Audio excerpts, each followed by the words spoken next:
Daniel Hudson had not cried since he was 9 years old, standing in the mud beside his father's grave with a hat 2 sizes too big sliding down over his eyes, and he had made himself a promise that day, that the world would never again find a soft place inside him to press its thumb. It was the autumn of 1878, and the town of Caldwell, Kansas sat at the edge of everything known and everything dangerous, a place where the cattle trails converged and the wind never once seemed to quit. The streets were packed dirt and ambition, lined with buildings that leaned into each other like tired men, and the people who lived there had learned early that sentiment was a luxury that the frontier rarely allowed. Caldwell was a cattle town in the truest sense, rough, loud, and honest in the way that only desperate places can be. The Kishom Trail ran practically through its heart, and every season brought fresh waves of drovers, gamblers, and people running from one thing or another. Daniel Hudson was 31 years old, broad across the shoulders, with hands that were mapped with old scars and a jaw that people said could stop an argument just by setting itself. He ran a modest cattle operation about 4 miles east of town, a spread he had built from almost nothing after the war had taken everything his family once owned in Missouri. He had 2 hired hands, a barn that needed new boards on the south wall, and a dog named Bishop who slept on the porch and never asked for anything complicated. His house was clean in the way that a place is clean when no one in it cares much about beauty, functional, spare, and entirely without decoration. There were no curtains on the windows. There was no tablecloth on the table. There was certainly no quilt on the bed, which held a single wool blanket, gray and military, folded with the precision of a man who believed that comfort was something you earned and then kept to yourself. He did not talk much to the other ranchers at the feed store or the saloon. He was not unkind exactly, but he was the sort of man that people naturally gave space to, the way you give space to something large and quiet because you cannot quite tell what it is thinking. He paid his debts. He kept his word. He helped a neighbor pull a calf out of a muddy ditch last April and never once mentioned it again.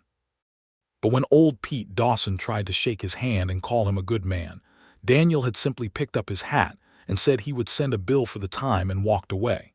His hired man, a wiry fellow from Texas named Coot Randall, had once asked him outright whether he ever got lonely out there on that place with nothing but cattle and a dog.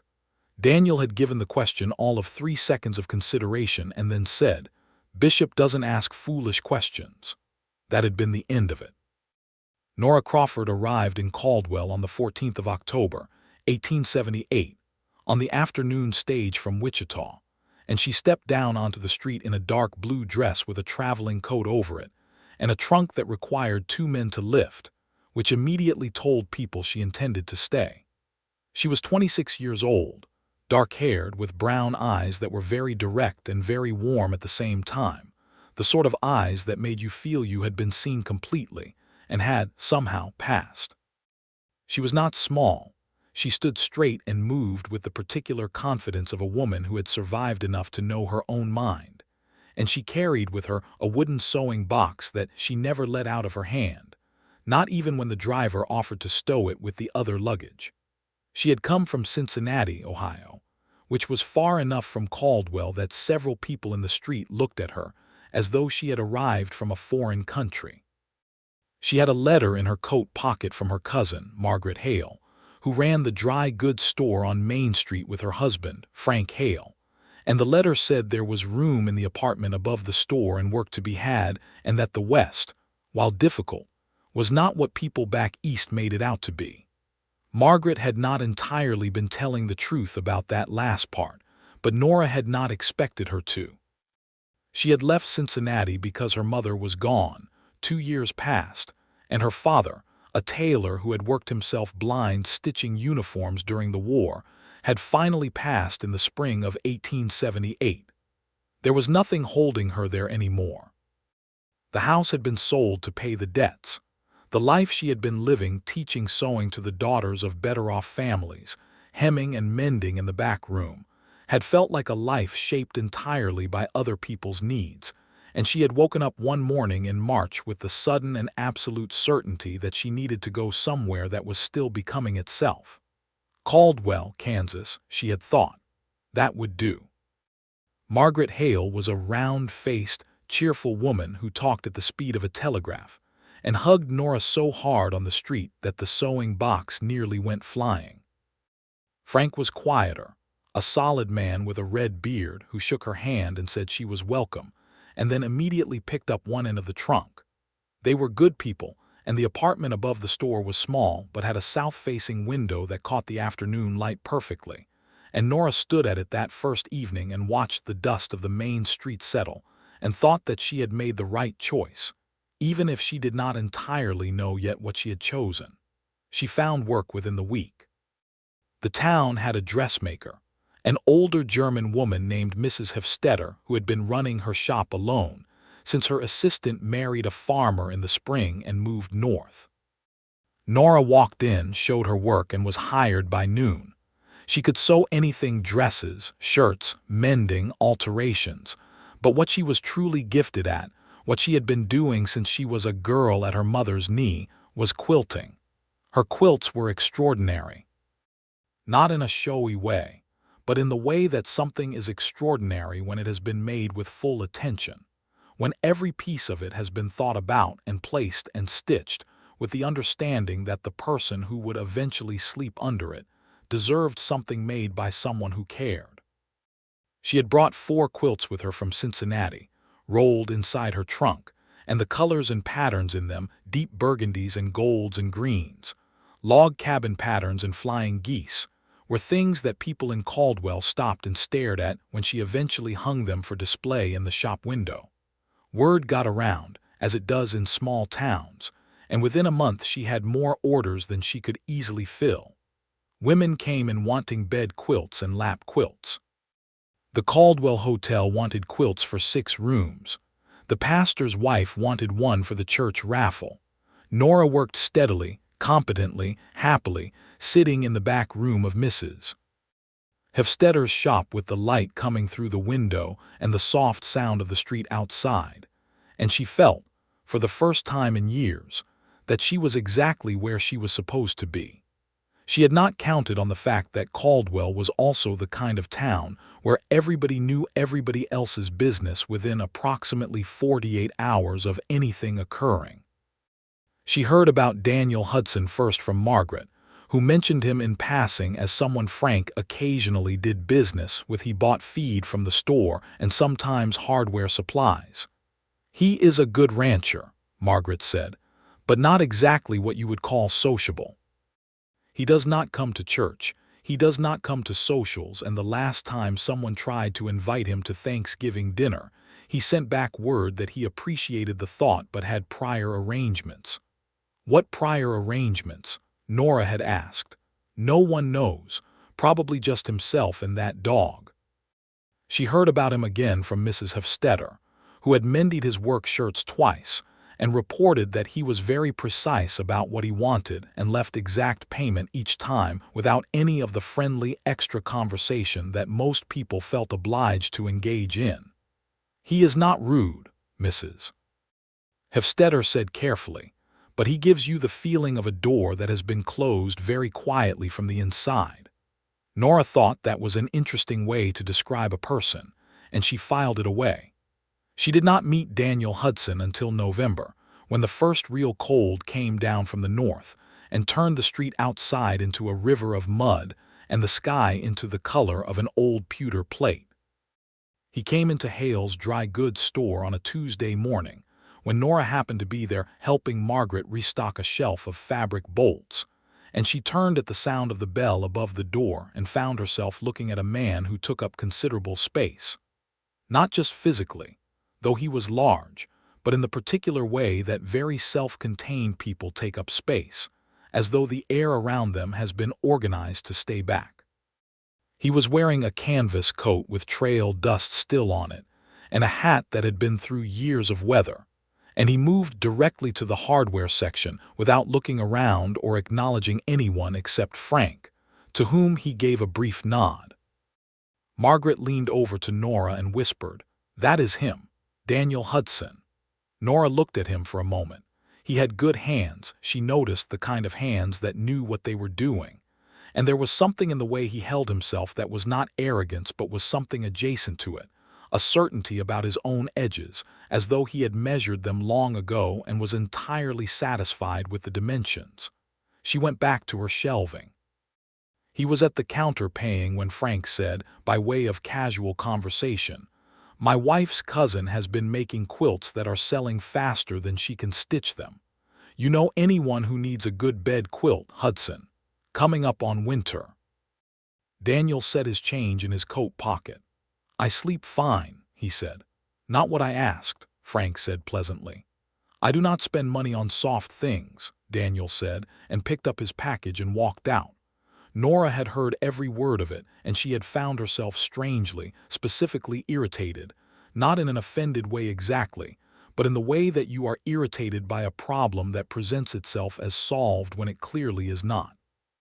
She told herself she did not care what Daniel Hudson spent his money on or slept under, and mostly she believed herself.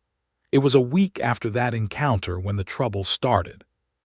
The Caldwell cattle season was winding down for the year, but there were still men moving through the town, drovers, trail hands, and with them came the particular tension that arrived every time a large number of armed and underpaid men congregated in a place with several saloons. Sheriff Beckett did his best, but he was one man, and sometimes one man was not quite enough. The trouble that concerned Nora most directly arrived in the form of a man named Harlan Briggs, who came into Mrs. Hefstetter's shop one afternoon when Nora was there alone, Mrs. Hefstetter having gone to make a delivery.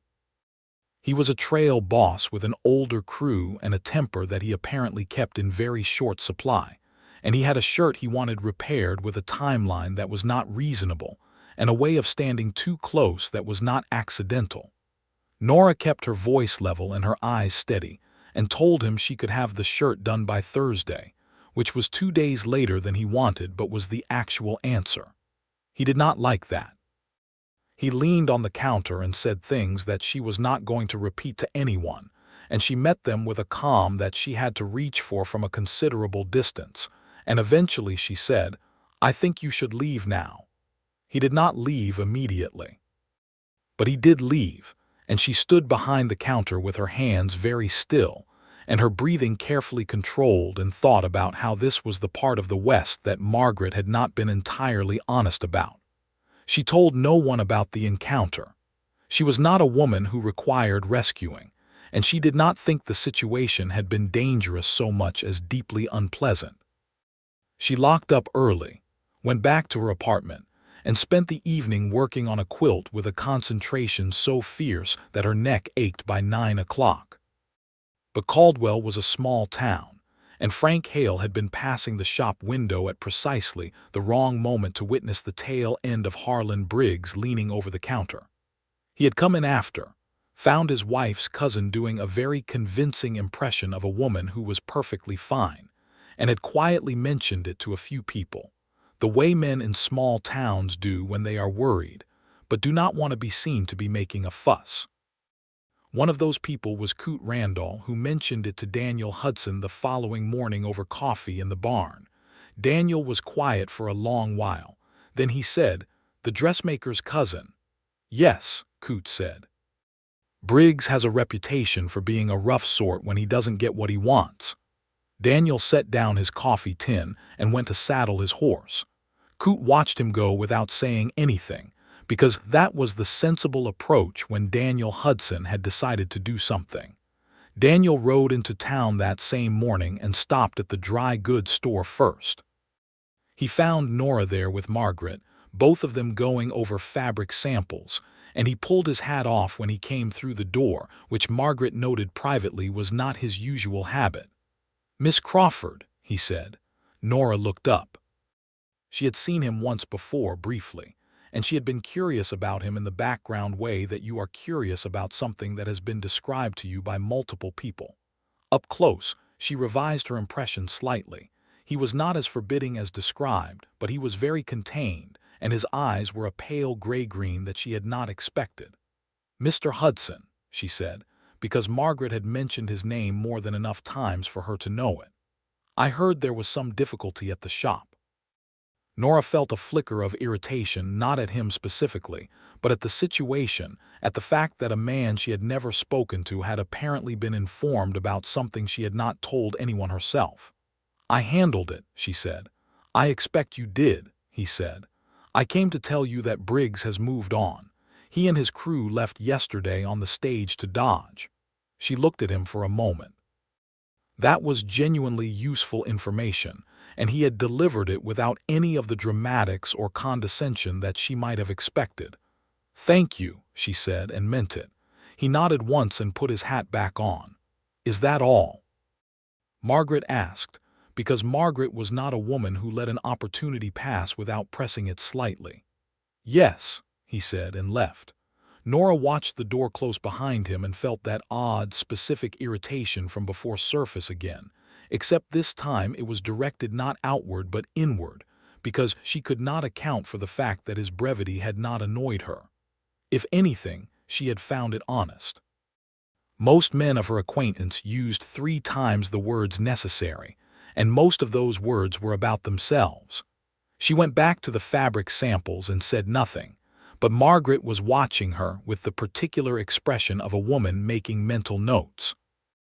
November deepened and the cold settled in properly.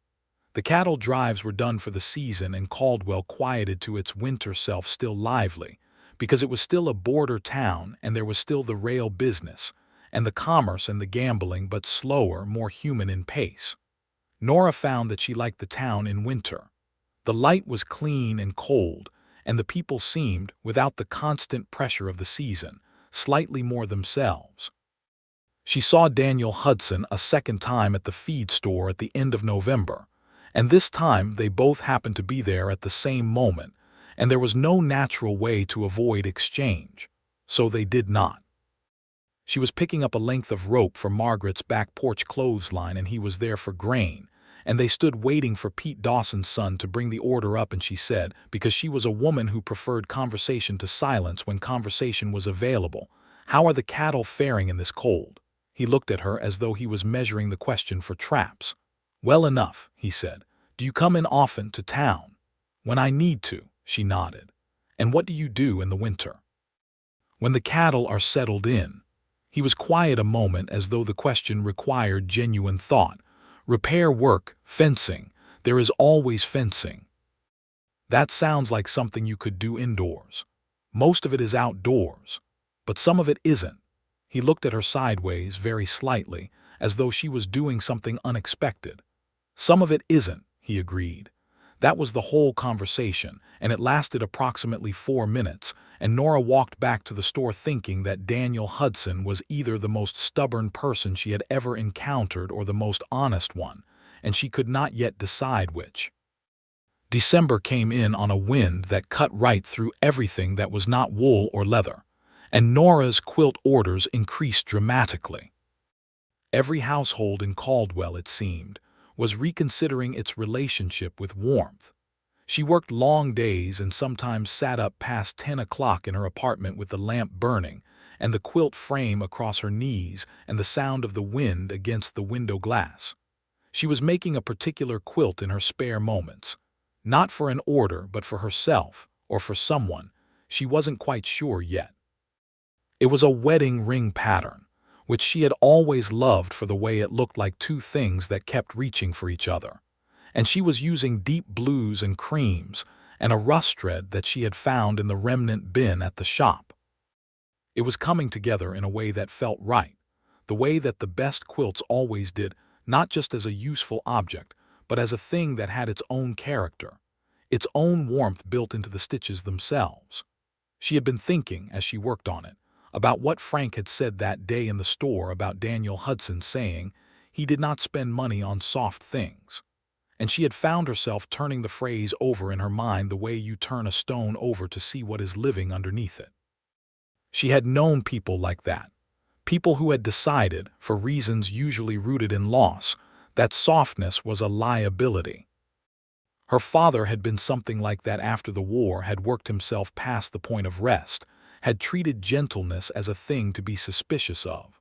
She had learned early how to move around that kind of silence without disturbing it, but she had also learned that it was not permanent. Nothing was permanent if you were patient. She was not planning anything. She told herself that very clearly. She was merely observing. The third time she and Daniel Hudson spoke was the second week of December, and it lasted considerably longer than either of the first two times. There was a church social, the sort of thing that the town organized in winter when it needed a reason to gather, and Nora went because Margaret insisted, and because she genuinely liked the people and the fiddle music and the hot cider. She had not expected Daniel to be there, and by the look of him when she spotted him standing near the back wall with a cup of cider and the expression of a man who had been brought somewhere under protest, he had not expected to be there either. She found out later that Pastor Willis had asked him directly to come and help move furniture for the occasion, which meant Daniel had in fact done the work and then remained, because leaving immediately would have been impolite, and so he was standing against the back wall calculating the earliest acceptable departure time. Nora, for reasons she did not entirely examine, walked over. "You look like a man awaiting sentencing," she said. He looked at her, and something in his expression shifted very briefly, not quite amusement, but something adjacent to it. "I am awaiting the appropriate moment to leave," he said. "The appropriate moment is after at least one dance," she said. "That is the social contract. I don't dance. Everyone dances, or everyone stands near someone who dances and appears supportive." He regarded her for a moment. The fiddle was going and the floor was filling, and the warm light of the lanterns was making everything look better than it probably was, and Nora was wearing a dark red dress that she had made herself and her hair was up, and she was looking at him with those direct brown eyes that did not seem to require him to perform anything. "You're Margaret Hale's cousin," he said, as though establishing the record. "Nora Crawford," she said. "Yes, and you're Daniel Hudson, who doesn't believe in soft things." She said it lightly, with the small smile of someone quoting something amusing, but she watched him receive it and she saw the slight tightening around his eyes, not offense, but recognition, the way a person looks when they hear themselves accurately described and have complicated feelings about the accuracy. "Is that what people say?" he asked. "Frank says it. Margaret says you send back Thanksgiving invitations." "I had things to do. On Thanksgiving. Animals don't stop needing care because it's a holiday." She considered this. "That's true," she allowed. "I don't think that's the only reason, though." He looked at her with that measuring expression again, and she had the sense that people didn't usually say things like that to him, didn't usually make observations and just leave them sitting there. He didn't answer the implication, but he also didn't walk away, which she took as a sign of something. They stood there for a while, not talking, watching the dancing. And then he said unexpectedly, "Do you miss Cincinnati?" She thought about it honestly. "I miss my parents," she said. "I don't miss the life I had there. It was too small for what I wanted." "What did you want?" She looked at him. "Something of my own, work that was mine, a place to put my roots down in soil I'd chosen." He was quiet, then. "That's a sensible thing to want." "I thought so." They stood a little longer, and then Coot Randall materialized out of the crowd, saw them together, and had the grace to look only slightly astonished. He tipped his hat at Nora and said something to Daniel about a loose board in the wagon that needed seeing to tomorrow, and Daniel said he would, and then he turned to Nora and said, "Good evening, Miss Crawford." "Good evening, Mr. Hudson," she said. He put on his hat and left. She watched him go and felt something quiet and warm settle somewhere in her chest, like the early stage of a fire before it truly catches. She was sensible enough to be careful with it. Margaret found her within 30 seconds and wanted a full account, which Nora declined to provide, citing insufficient data. "You stood there talking to him for nearly 20 minutes, Margaret said. "He doesn't talk to anyone for 20 minutes. "We were mostly watching the dancing," Nora said. "He doesn't watch dancing either," Margaret said, and looked very pleased with herself. The week before Christmas brought 3 inches of snow and a mood in Caldwell that was, despite the cold and the wind and the way the mud froze into uneven ruts that turned ankles, genuinely festive. The stores were decorated, the hotel was full, and Mrs. Hofstadter's shop had more business than at any point in the year as people ordered last-minute gifts and repairs.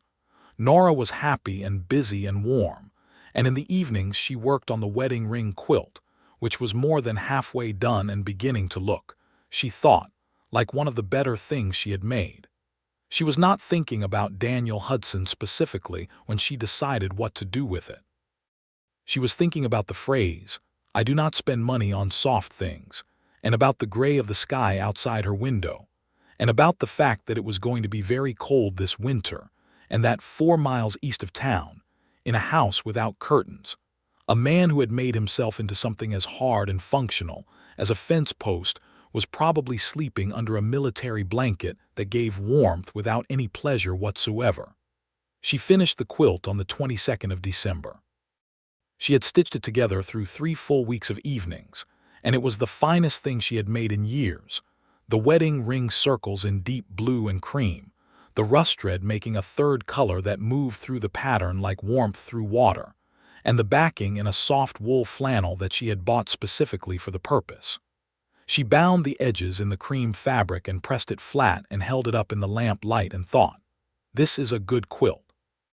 And then she folded it carefully, wrapped it in a square of brown paper, tied it with a length of twine, and set it on the table while she thought about what she was doing. She was not going to write a note. She was not going to explain herself. That was important. A note would make it a declaration of something, and she was not quite ready for that, and more importantly, she did not think he was. A note would put pressure on it. The quilt itself, without a note, was simply a thing left for a person who needed it. She told herself this was purely a practical gesture. She was not entirely believed by herself. She borrowed Margaret's horse on the morning of December 23rd and rode the 4 miles out to Daniel Hudson's place in the early morning when the sky was still pale and the snow made everything crisp and geometric. She had the quilt in its brown paper strapped across the saddle in front of her, and Bishop the dog heard her coming long before she reached the house and came to the end of his rope with his tail going. She had timed it carefully. She knew, from various things Margaret had mentioned, that Daniel Hudson went out early to check the cattle before dawn. She had no intention of being seen. She pulled up at the edge of the yard, tied the horse to the fence post, walked up the porch steps with her breath coming white in the cold air, and set the package on the wide boards of the porch beside the door. Bishop sniffed at it and then at her, and she scratched his ears and whispered, "Don't tell anyone," which was the kind of thing you could only say to a dog with no embarrassment. Then she got back on the horse and rode back to town. She did not look back. Daniel came back from the south pasture just past 7 in the morning with frost on his coat and a cold that had settled in behind his eyes, and he found the package on his porch. He stood looking at it for a moment. It was wrapped in brown paper and tied with twine, and it had no note. It was sitting exactly where he would have had to step over it to get to the door. He brought it inside and set it on the table and looked at it for another moment, then cut the twine with his pocket knife and unwrapped it. The quilt was the most purely, aggressively beautiful object that had ever been inside his house. He knew that immediately, with the certainty of a man who has been living among entirely functional things and suddenly confronted with something that has no purpose except to be good in the fullest sense of the word. The colors were extraordinary, the deep blue and cream and that rust red, and the pattern of the rings moving through it, and the stitching was so fine and even that he traced one line of it with his finger and felt something complicated happen in his chest. He refolded it and left it on the table. He ate his breakfast standing at the stove, which was his habit. He went out and did the work of the day, the fencing repairs, the feed, the hour spent with Coot going over what needed to be done before the deep winter set in. He said nothing about the quilt to Coot. He came in at dark and made supper and read by the lamp for an hour and went to bed. The gray military blanket was on the bed where it always was. He lay on top of it and stared at the ceiling in the cold dark and thought about nothing specific, which was also his habit. The cold was deep and real, and the wind pressed against the window glass with that particular intimacy that winter wind has in Kansas, as though it is trying to find a way into everything. After approximately 15 minutes, he got up, got the quilt from the table, brought it back to the bed, and put it over himself. It was warm in a way that was immediately, absurdly different from the blanket. Not just temperature warm, but something else, the texture of it, the weight of it, the way it settled against him like something that had been made with his specific dimensions in mind, which of course it had not been but felt as though it had. He lay under it and stared at the ceiling and thought about the rings in the pattern, and about a woman who had ridden 4 miles in the December cold to leave something on his porch without a word. He slept better than he had in years. He did not tell anyone this. He slept under the quilt every night after that. He tried the blanket again on the second night, as a test, and found it entirely insufficient and went back to the quilt within 20 minutes. He was irritated by this in a way that he recognized as being not actually about the quilt. He did not go into town until after Christmas, when he needed supplies, and when he came into Hale's store, Frank looked up from behind the counter and said, "Merry Christmas, Hudson," and Daniel said it back. And the exchange was entirely ordinary, except that Frank noticed that something in Daniel's expression was slightly less closed than usual, as though a window had been opened a crack somewhere. Daniel went to the fabric section of the store and stood in front of it with the expression of a man who has found himself somewhere he was not planning to be. He picked up a bolt of cream-colored flannel and put it down. He picked up a length of ribbon and put it back. "Can I help you find something?" a voice said behind him. He turned and found Nora Crawford standing there with a bolt of dark green fabric balanced against her hip, looking at him with those direct eyes and a slight expression that might have been amusement. "I need to know," he said, and then stopped. She waited. "The quilt," he said. "There was no note." "I know," she said, "so it could have been from anyone." "It could have been," she agreed. "Was there anyone else who knew you needed one?" He looked at her for a long moment. "No," he said. "No, I don't suppose there was." "Then I suppose you have your answer," she said, and turned to put the bolt of fabric back on the shelf. "It's a fine quilt," he said. She turned back. "Thank you. Where did you learn that kind of stitching?" "My mother taught me." She had it from her mother and her mother from hers. He looked as though he was calculating the weight of that, the lineage of a thing, the way knowledge and care moved through generations of women's hands. "That's a long time," he said. "Longer than either of us has been alive," she said. There was a pause, comfortable in a way that surprised them both. "Why?" he said. "Why leave it without a note?" She tilted her head slightly. "Because a note would have made it about me," she said. "I wanted it to be about you, about whether you'd use it.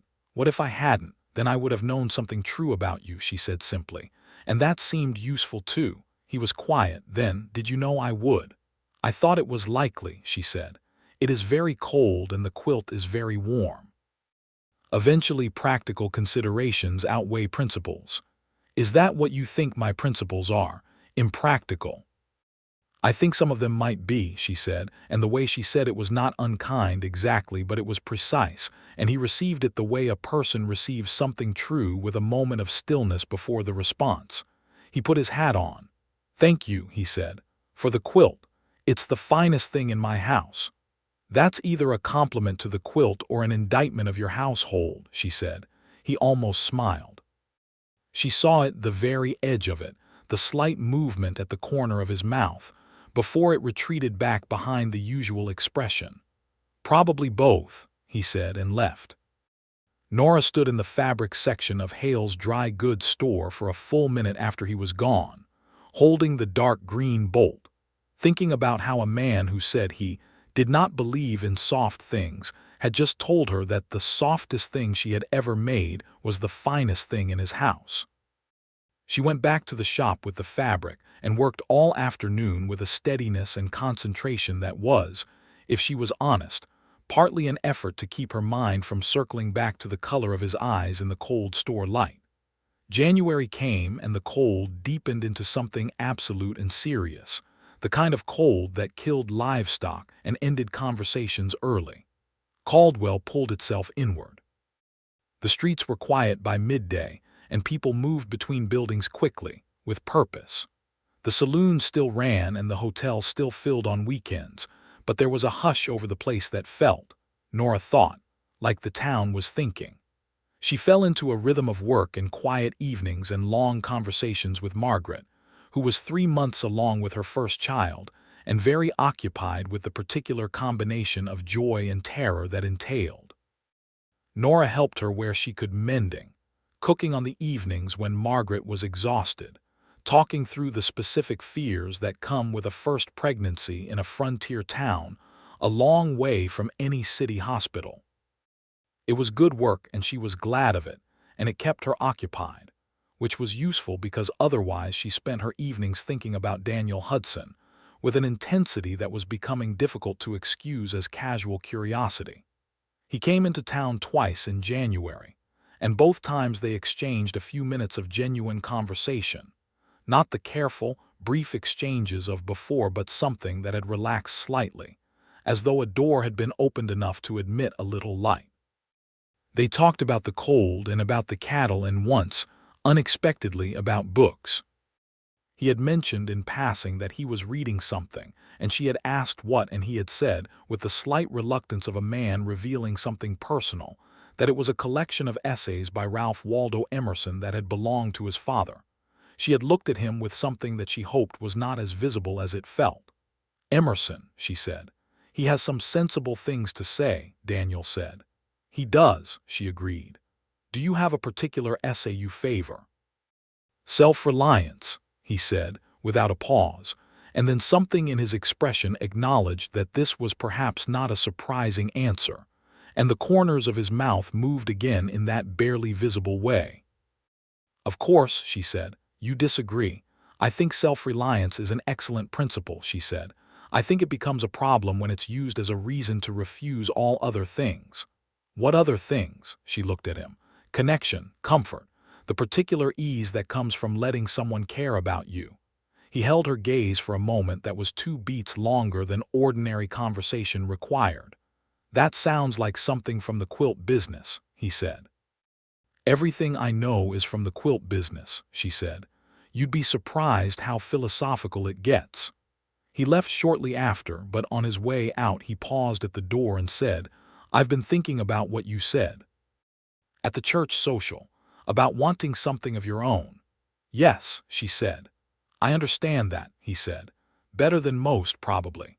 And then he was gone, and the cold air came in through the brief opening of the door, and then the door closed and the warmth of the store settled back around her, and she stood there thinking that Daniel Hudson was considerably more interesting than anyone had given him credit for.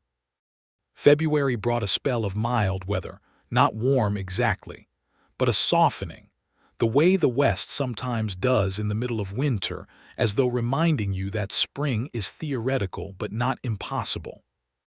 Nora took long walks in the afternoon when the light was good, out along the edge of town where the prairie opened up and the sky became enormous, and she thought that this was the thing she had come for, not just the work or the roots or even the town itself, but this, the particular humility of standing under a sky so large that your own concerns became correctly sized. She was on one of these walks, further than usual, when she heard the cattle before she saw them, a distant lowing and the sound of hooves on frozen ground. And then she crested a small rise and found herself at the fence line of what she recognized, from the direction, must be Daniel Hudson's south pasture. He was there, working at a section of fence that had come apart at the post, driving it back in with a mallet, and he did not see her for a moment because he was bent into the work. She stood at the edge of the fence line and watched him, not meaning to observe without announcing herself, but caught for a moment by the quality of the scene. The man and the work and the winter light and the cattle moving at the far end of the pasture and Bishop at his heels. He straightened and turned and saw her, and she raised one hand in a simple acknowledgement that she was there and not intending to intrude. He raised his hand back.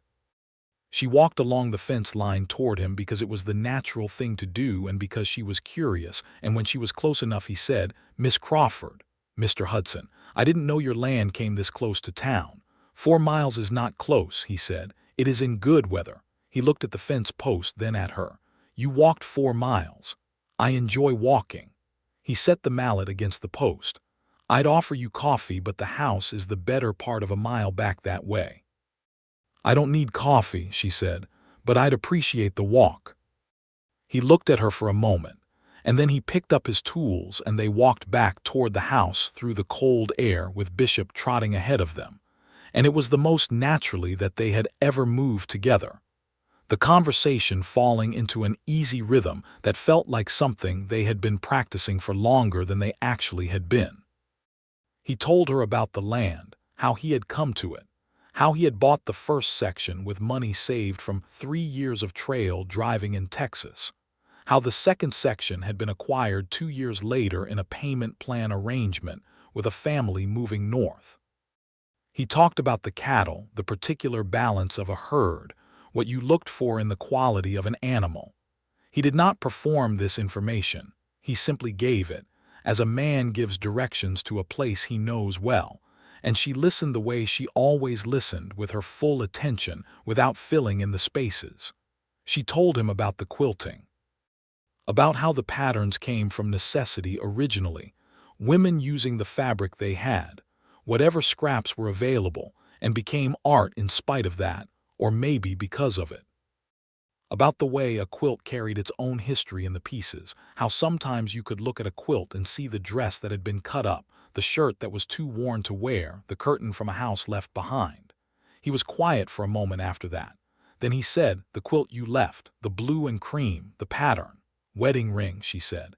He absorbed this information with visible effort to remain neutral about it. "Is that what you typically make?" "I make whatever is needed," she said.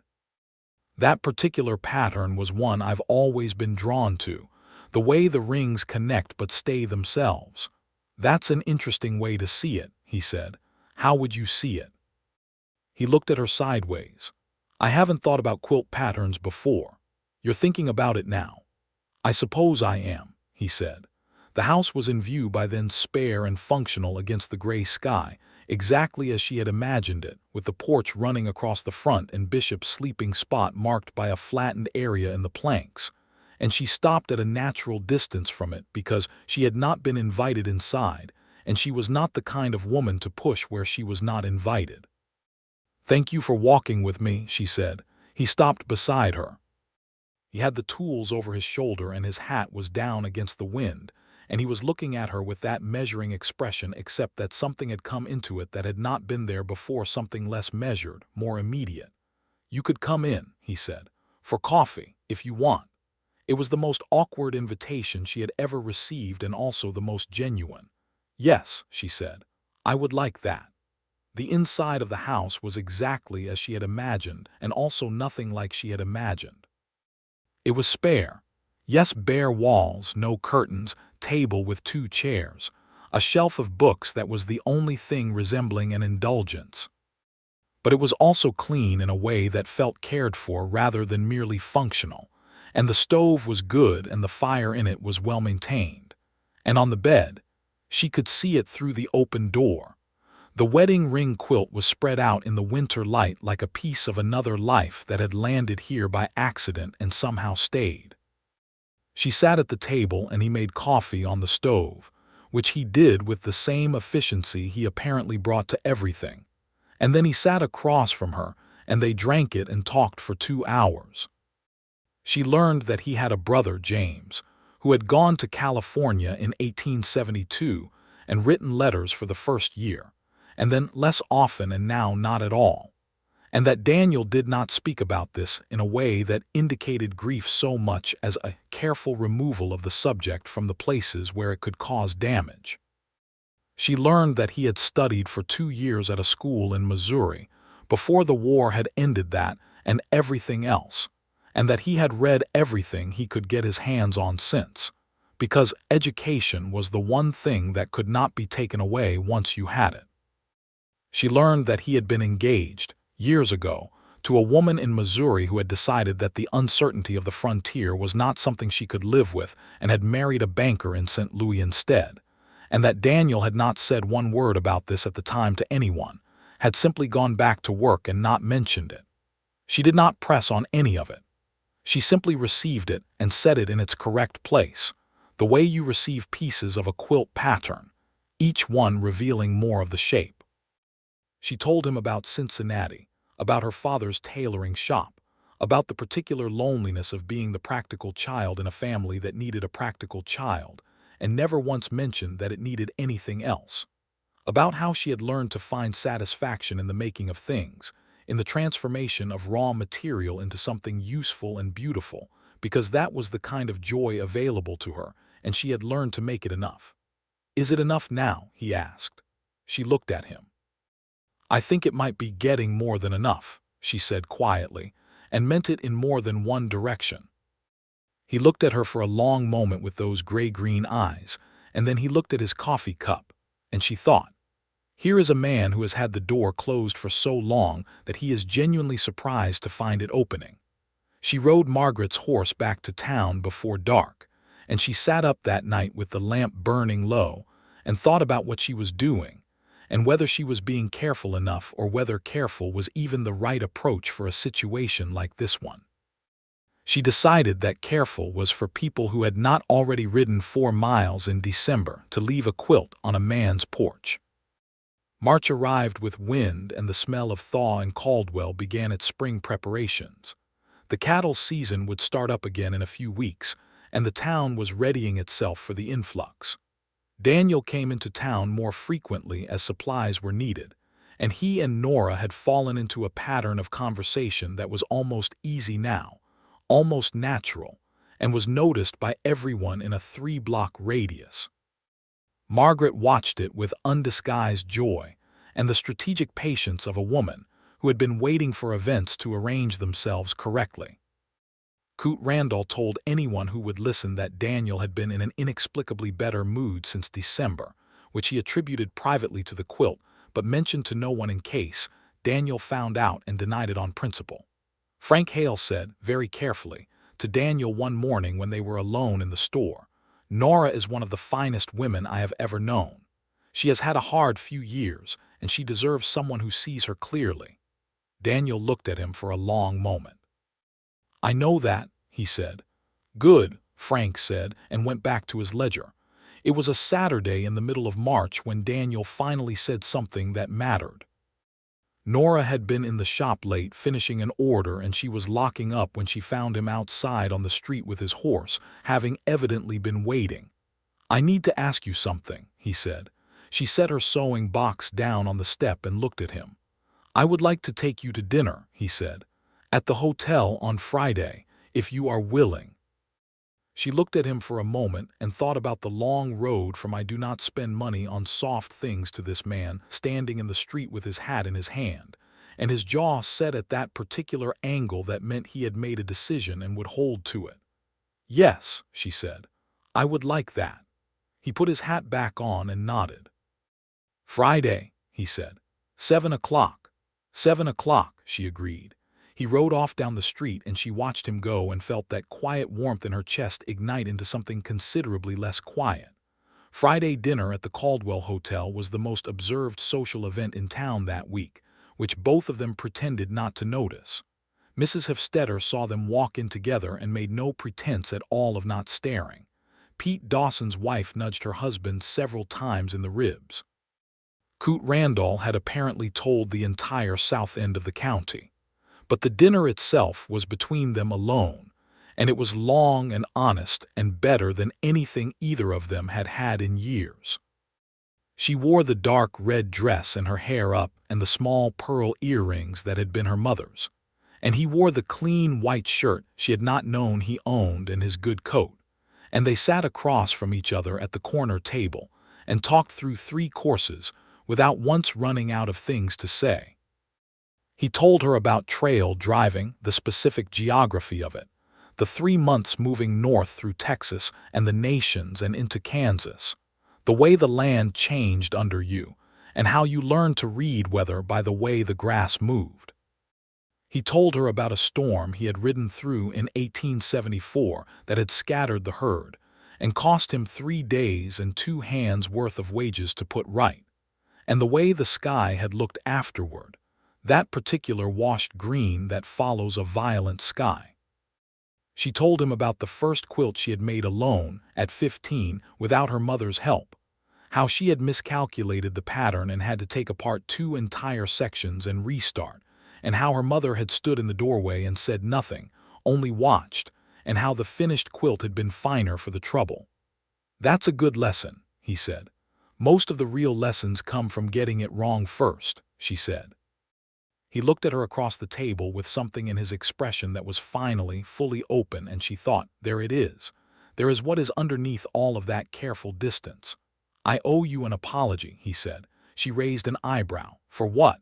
"For being difficult to approach. For most of the year of my life, probably, but specifically since you arrived." He turned his water glass in his hands. "You have been consistent and clear and generous, and I have been managing you from a distance." "I noticed," she said. "I know you did," he said. "That's what I'm apologizing for." She looked at him with great care and then said, "Daniel, you are here. You asked me to dinner. You have been here every conversation, even when you were pretending to be entirely indifferent." She paused. "The apology I actually need is for the thing about soft things." He looked up. "You said you did not spend money on soft things," she said. "And what I want you to know is that soft things are not weakness. The quilt that you sleep under every night, I know you do, you don't have to confirm it, was made from the same principle that built this territory. The principle that a thing worth doing is worth doing carefully, with your whole attention, with the intention that it should last and that it should matter." He was quiet for a long moment. The hotel dining room murmured around them, and the candle on the table made the light amber and warm, and he looked at her as though she had said something that had been moving through him for a long time, looking for an exit. "You're right," he said. "That's the exact truth of it." "I know," she said. "I have been thinking about the wrong definition of strength," he said. "Also true. And you knew all of this when you left the quilt." "I had a working theory," she said. He shook his head very slightly, and this time the almost smile went all the way, and she saw it clearly. It changed his whole face, made him look 10 years less like a closed door and entirely like a person, and she felt something in her chest that was no longer quiet at all. "Nora," he said. "Yes, I would like to keep doing this. Having dinner, all of it," he said. "Whatever this is, I would like to keep doing it. With you." She looked at him for a long moment, and felt the warmth and the careful patience of the last several months arrange themselves into something that felt, finally, like an arrival. "Yes," she said. "I would like that too." Spring came to Caldwell like a promise kept after a long delay, and with it came the cattle season and the noise and the press of commerce. But Nora found that the season that year felt different, felt inhabited in a way it had not before, as though she now had coordinates. She and Daniel spent time together regularly: dinners, afternoon walks, Sundays when he came in from the ranch, and they sat in the back room of Hale's store with coffee, while Margaret moved tactfully around them, both pretending to be occupied with inventory. They moved from careful courtesy into something more genuine, and then from genuine into something that was, while neither of them had said the word, unmistakably love. It was in May when he first took her hand.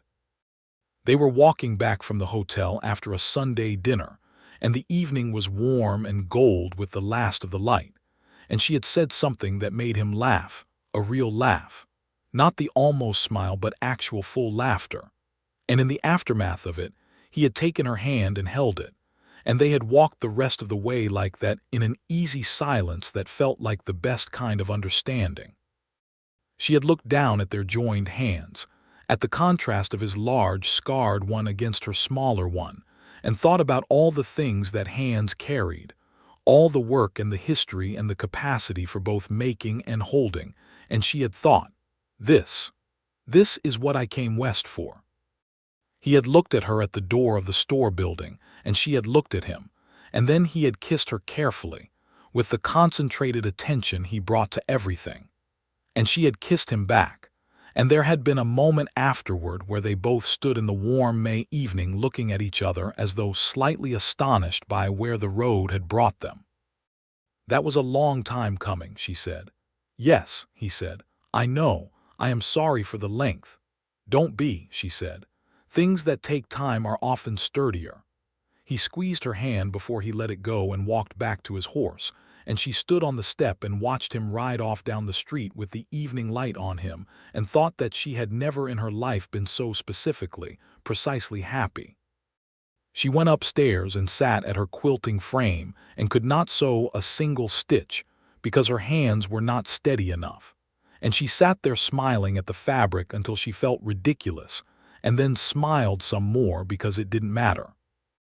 Summer in Caldwell was fierce and loud, the cattle season in full force, the town swelling with drovers and their money, every business working at capacity.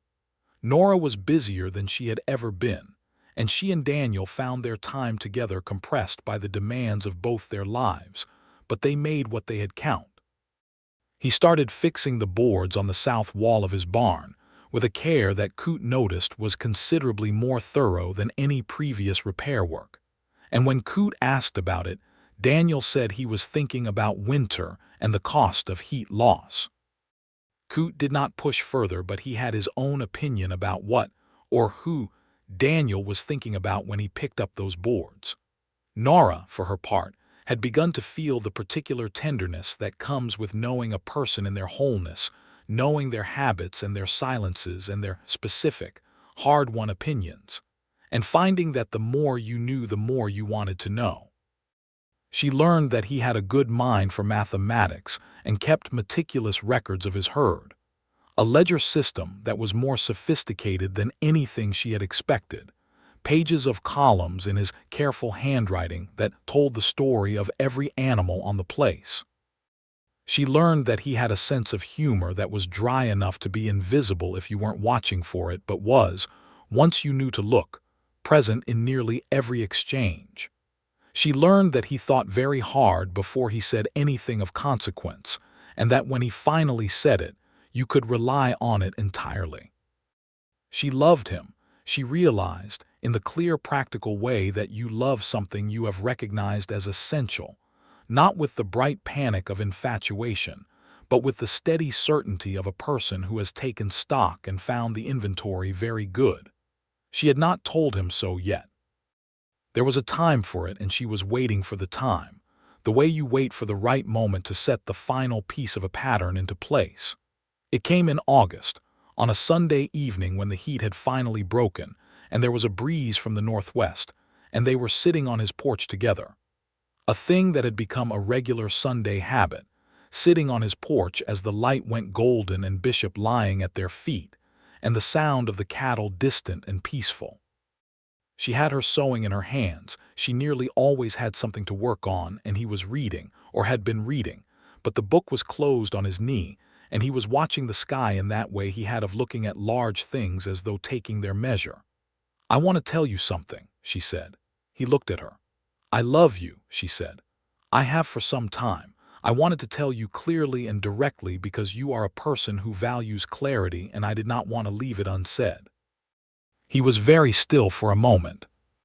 Then he set the book on the porch boards and turned to her fully and said, "Nora," in a voice that was not his usual voice, not the careful, measured voice, but something underneath it, something that had been waiting a long time to be used. "Nora," he said again, and reached out and took her hand. "I love you. I think I have since some cold morning in December when I came in from the pasture and found something extraordinary on my porch with no note and knew exactly who had left it."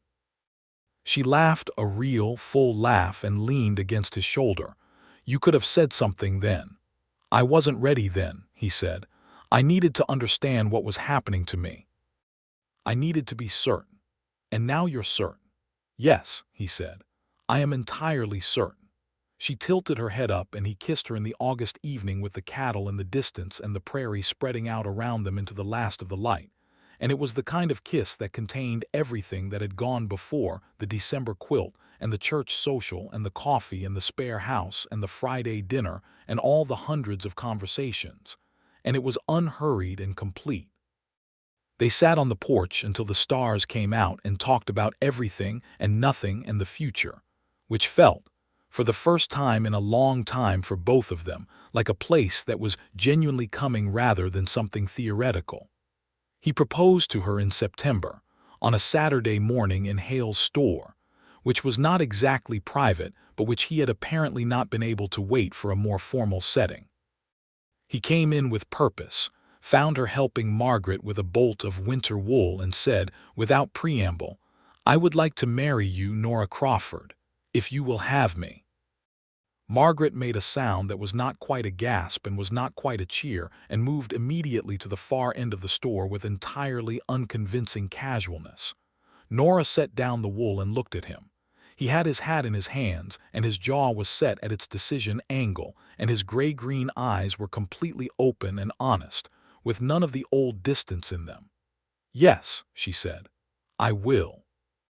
He crossed the store in 3 steps and took her face in his hands and kissed her right there in the middle of Hale's dry goods store, and Margaret dropped what she was pretending to fold and cheered outright, and Frank appeared from the back at the sound and surveyed the scene and said, "About time," with the satisfaction of a man whose patience has been vindicated.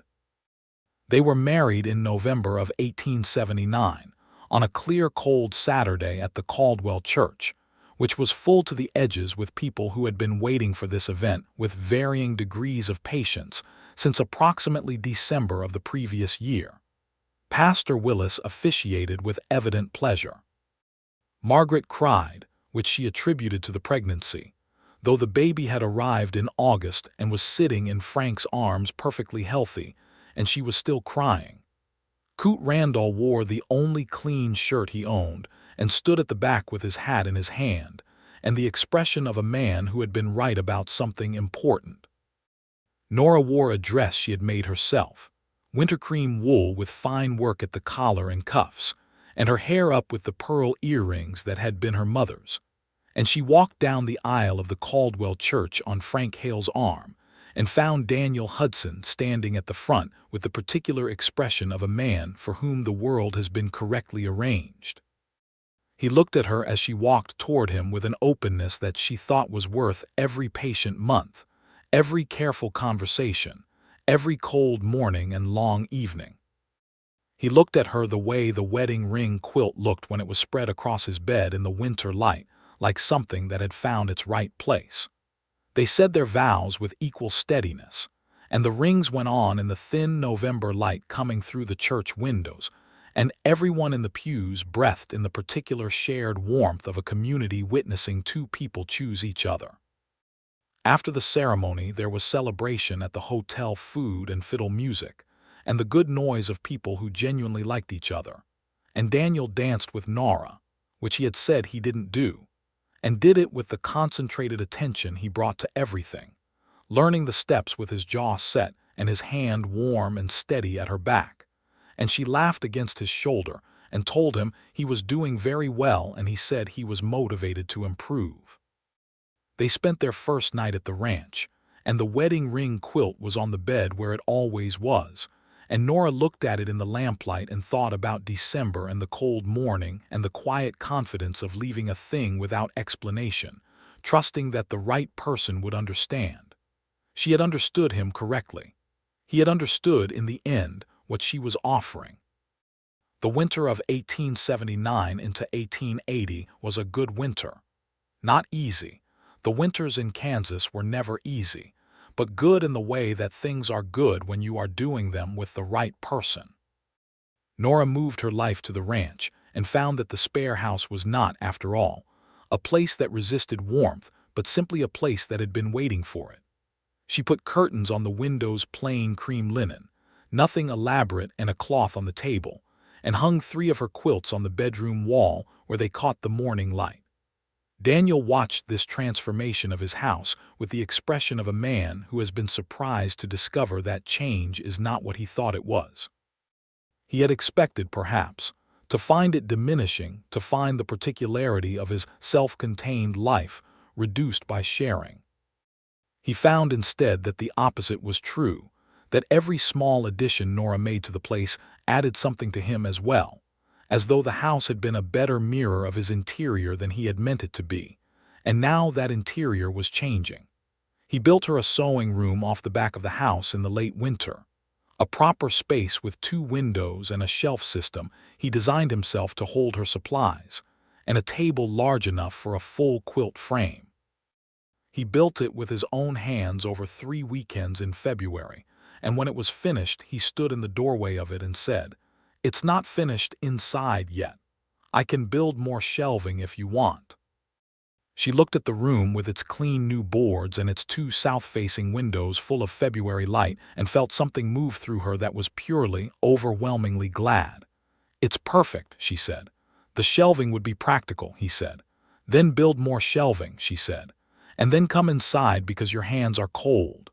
He looked at his hands and then at her, and he almost smiled in the way that was fully his, and she thought, there it is.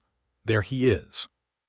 Spring came and the cattle season with it, and the rhythm of the ranch required both of them in ways that Nora found she had been prepared for without knowing it. The hard work and the long days, and the particular satisfaction of work that was physical and real and mattered in an immediate, tangible way. She still made quilts, still took orders from in town, still went to Mrs. Hefstedter's shop on Tuesdays and Thursdays, and Margaret's child, a boy they named Thomas, stout and energetic, occasionally spent mornings in the sewing room while his mother rested. It was a full life. A textured life like a good quilt. The colors of it varied and the pattern requiring attention to see clearly, but coherent, with a logic and a beauty that held together.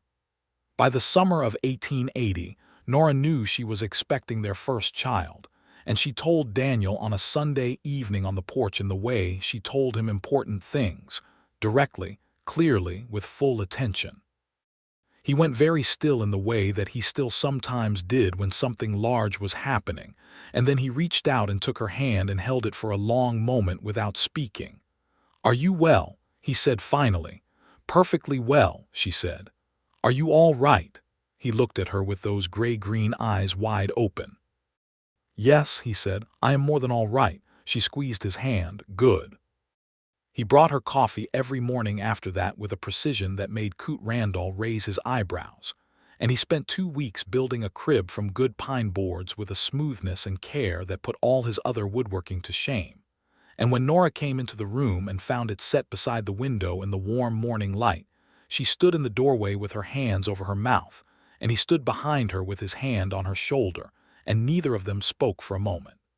"It's beautiful," she said. "It's practical," he said, but his voice was not entirely steady.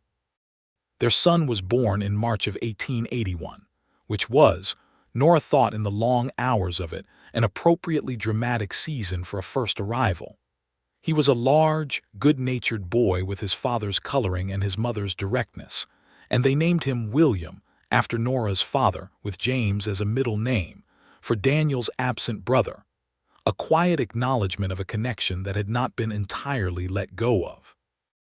Daniel held William on the first morning with the careful, enormous attentiveness of a man encountering something that required his full capacity, and Nora watched him from the bed and thought that she had never seen him look so stripped of his usual protections, so entirely present and unguarded. "He's very small," Daniel said.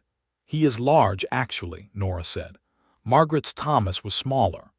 "He seems specific," Daniel said, meaning something by this that she understood perfectly. "He is," she said. "He's yours, he's ours." Daniel looked at her over the boy's head with those open eyes, and she thought, this is the man underneath all that careful distance. This is who he always was. William grew, and the ranch grew, and Caldwell grew, though the wildness of it began gradually, inevitably, to settle as the decade moved forward, the cattle drive slowing, the railroad expanding, the frontier finding its edges. But in those years, in the early 1880s, the place was still very much itself, still raw and open, and full of the particular energy of a place that was writing its own rules. Nora put that quilt on William's bed when he was old enough, replacing it with a new one she had made for herself, and Daniel a more complex pattern, called tumbling blocks, in deep greens and golds that reminded her of the prairie in August. She made a point of telling William, when he was old enough to ask about the wedding ring quilt with its blues and creams and the rust thread that moved through it like something warm, exactly where it had come from and what it meant. "Your father said he didn't believe in soft things," she told him one evening, seated in the sewing room with the lamp burning and William 3 years old and attentive on her knee. "And then I left a quilt on his porch. And," William said, as children do, wanting the shape of a story to be complete, "and he slept under it every single night," she said. William considered this.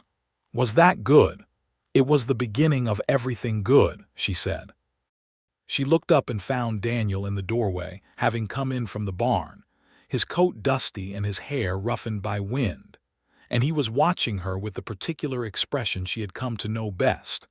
Not the careful distance of before, but the full, open warmth of a person who has decided, finally, that being loved is not a thing to be careful about. She raised her eyebrows at him, and he came in and sat down beside her, and William immediately climbed into his lap, and Daniel held him with the ease of a man who had learned that holding things did not require you to be less yourself, that warmth and strength were not opposites but were, in fact, the same thing viewed from different angles. "Tell him again," Daniel said. "What?" "About the quilt. Tell him again." She smiled and looked at her son and said, "Your father said he didn't believe in soft things, and then I left a quilt on his porch. And," William said, same as before, "and it was the best thing I ever made," Nora said, "and the best thing he ever slept under. And here we all are." Daniel put his arm around her shoulders, easy and certain and warm, and William leaned back against his father's chest with the absolute confidence of a child who has never questioned the solidity of the world he was born into.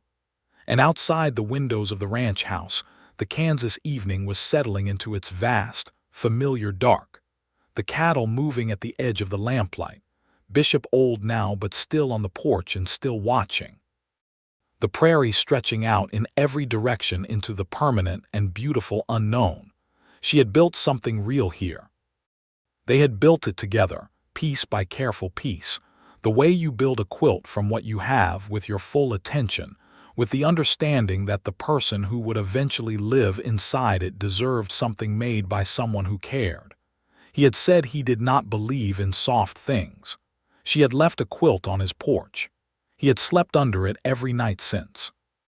And in the spring of 1883, when their second child arrived, a girl this time, whom they called Clara, with dark eyes like Nora's and a temper like no one in particular that both her parents claimed not to recognize, Daniel stood beside the bed in the morning light with both his children and his wife, and looked around at the house that was no longer spare and bare but full of color and warmth, and the particular texture of a life built with intention.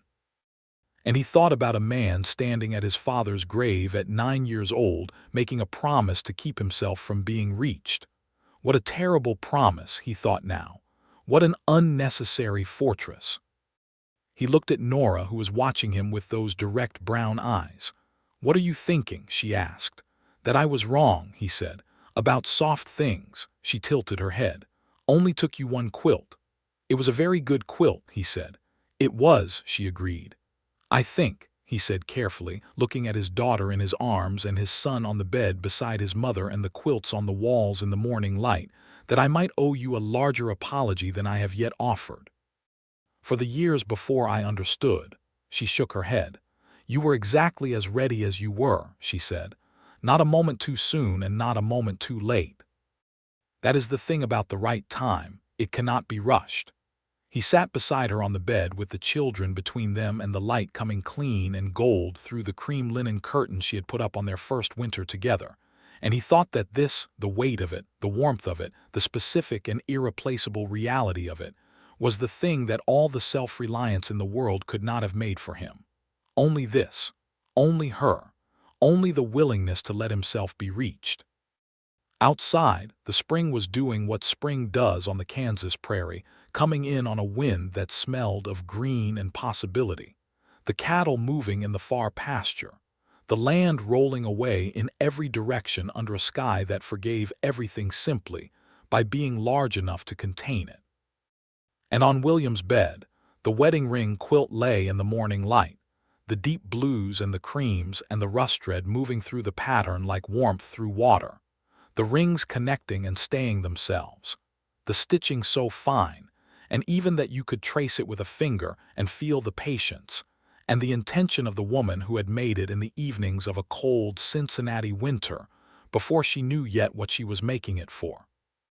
She had known, perhaps, in some part of herself, that she had not yet introduced to the rest of herself. Or perhaps she had simply believed, as she had always believed, in the deep practical faith of a person who makes things, that if you put enough care into something, the right person would eventually find it. Daniel Hudson had found it. He had slept under it every night, and he would never, for the rest of his long and warm and fully inhabited life, say again that he did not believe in soft things.